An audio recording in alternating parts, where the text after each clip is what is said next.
Today we're going to learn about anchor tags, and this allows us to connect one page to another. And this can be a local page, or we can even link to a different website. So let's take a look. I'm going to add a paragraph tag, and I would like to say, visit me at my site. I would like to make my website a link to my personal website. So we do that by wrapping it within an anchor tag. We do that, it has an element name of A, and we can do it like this, so let's wrap it. But then this alone will not work. Let's see though what happens when we view it in the browser. And as you can see here, even though my website is wrapped within an anchor element, it's not even receiving any styling. So we need to add a specific attribute that specifies what we are linking to. That is vital and it's required for all anchor tags for obvious reasons. So we do that by specifying href. Some people will say href. You'll also hear people say href. Either will do. Now we need to say, what are we referring to? What are we referencing? So we will link to my personal website in this case. Now I will save it again and let's view it one more time.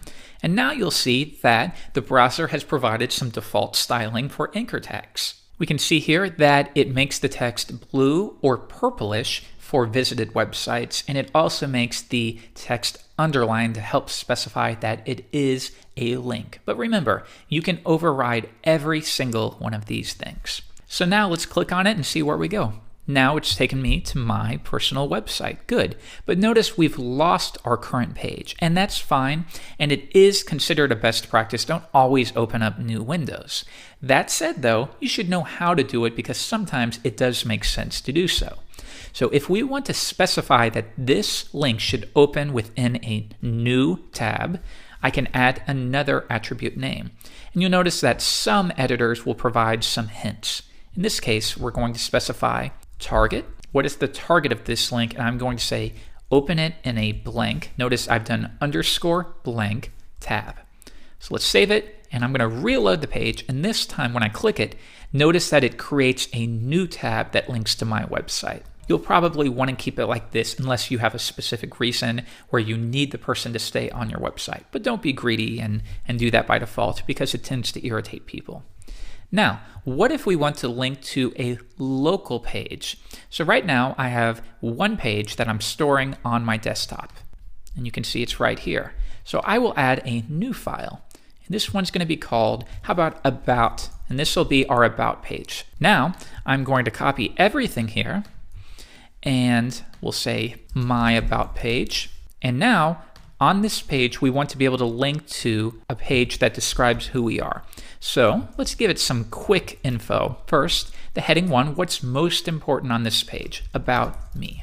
That way they know exactly what they're getting if all they read was this H1 tag.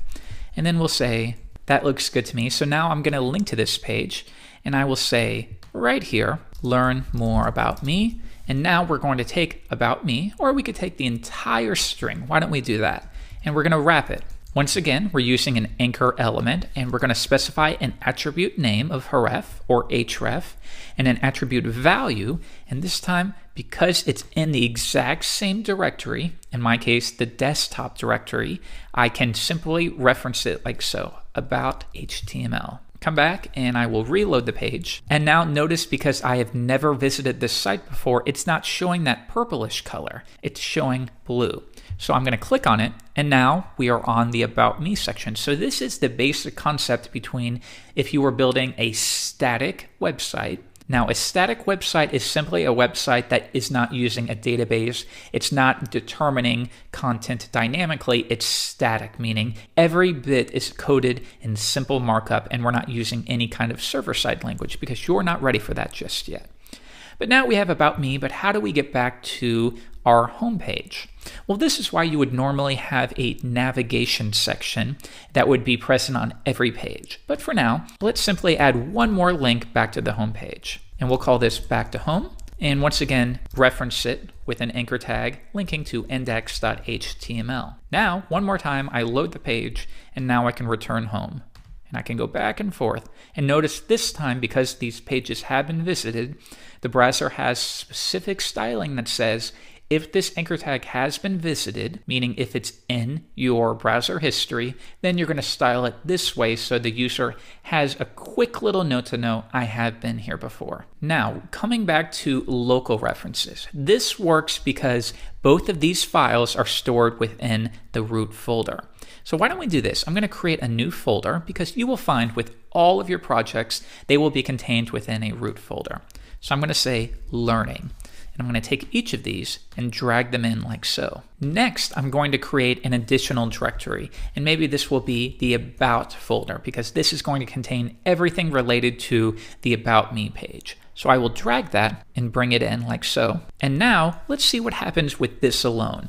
So first, I need to update my project. So I'm going to close each of these out. And now I'm going to drag this new learning folder back into my editor. And now you can see we can reference the folder. So let's see what has changed now.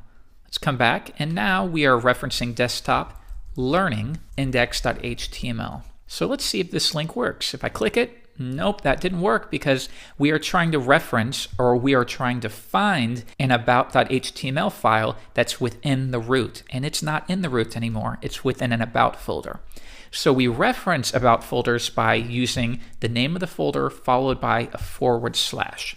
In this case, we would do about, because that's the name of this folder right here, and then followed by a / like so.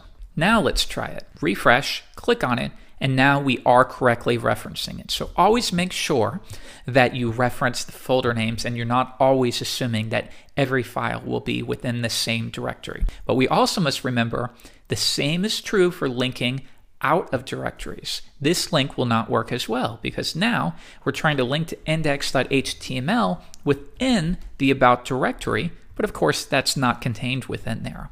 So to go up a directory, meaning from the about, go up to the next parent directory and then look for a file called index.html, we do // If you're familiar with the terminal or the command line at all, this will look very familiar to you. So now we're saying go up to the parent directory and then look for, whoops, I am in the wrong file. Let's do it one more time. Go up to the parent directory and then look for index.html. Let's try it again. Refresh. And there we are. So now we are learning how to connect files that are in different folders. Let's take a look at one last thing before we finish up today. Notice how we are referencing an about folder, but then we duplicate that again. So we have about. Now what you'll find is when you name a file index.html, as we've done right here, that becomes the default file to display for a folder. So for example, if we come back to our root learning directory and I don't type in anything, it will still render the index.html file. Click it. And in this case, it's not because we are on our local system, but by default, it should do that. If you have it on a website, this is identical to this. With that in mind, if we have an about folder, we should be able to link automatically to the index.html file. We should be able to change about.html to index. Because these are not within the same folder, you can have multiple files with the same name. So I will do that right now. Rename it to index. Now, if we load the page, this will load instantly once you upload it to your web host. So that is the essentials of what you need to know about using anchor text. It's really not that difficult, is it? In the next lesson, you're going to get to have some fun because we are finally going to learn the very, very basics of working with cascading style sheets or CSS.